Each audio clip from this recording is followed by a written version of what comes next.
Hi everyone, hope you're doing well. So straight off of the bat for 2024, I wanted to do a video about AI. Obviously this gets talked about a lot, especially on LinkedIn, and for the super corporatized minds out there, there's most of the thinking seems to be about the benefits of it, what it can deliver, how it can make our lives easier, how it can make things more convenient, how it can streamline processes, how it can save us time, all of that stuff, right? Great, really good, and there's money to be made from that. So, where there's opportunity, of course, let's seek that out because it's going to help make things easier, help improve our lives in certain ways. Okay, great. Now, you might have seen the other video I posted, which was an after-school illustration with Stephen Fry narrating over it, where he's talking about the downside of AI and actually where it takes away the creative process, and the struggle of the human mind, and says, "Why bother? I'll do it for you."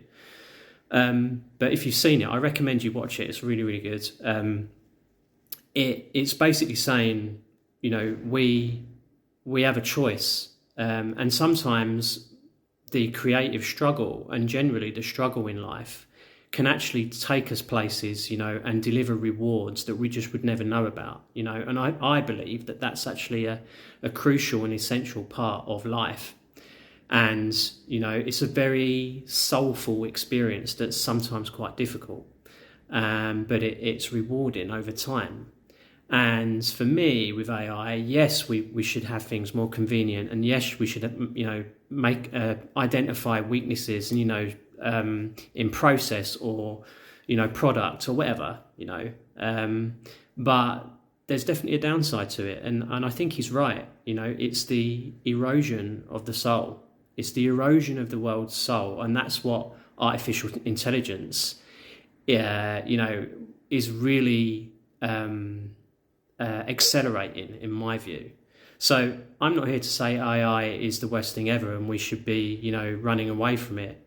I'm saying that we should be balancing out in our thinking when we're looking at AI, or what I like to call HI, human intelligence. And it's like, that creative process, sometimes the more difficult way of doing something actually delivers more over time, and sometimes it's less tangible stuff, that we can quickly identify and put a metric on.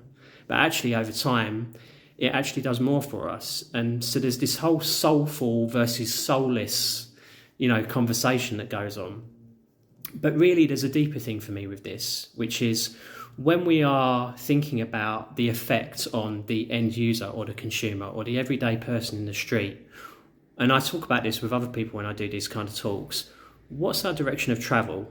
What's the direction of travel for that individual, and for all of us collectively?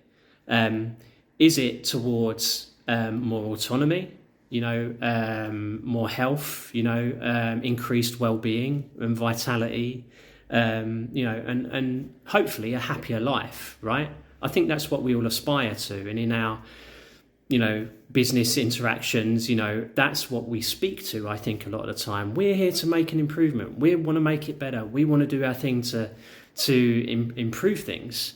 But in reality, most of the time, we're actually giving more of the opposite, which is people become more controlled, they consume more, they become more robotic, sicker, health is degrading, generally, and people are more miserable than ever. Okay, I would contend, especially in the Western world. So that's what I wanted to just get people thinking about today. I'm not saying that I've got all the answers, it's certainly in this video, but I like getting into these conversations with people because, that direction of travel for me should be a central tenet of any decision making that we do. The problem is that, money often overrides that. But I just wanted to do a little teaser today of a video to get us thinking a little bit about it. But there'll be a lot more on this to come. All right. So if you're interested in finding out more about what I do, information's on the website. Or you can send me a message on LinkedIn. But yeah, hope you enjoyed the video. I'll see you on the next one.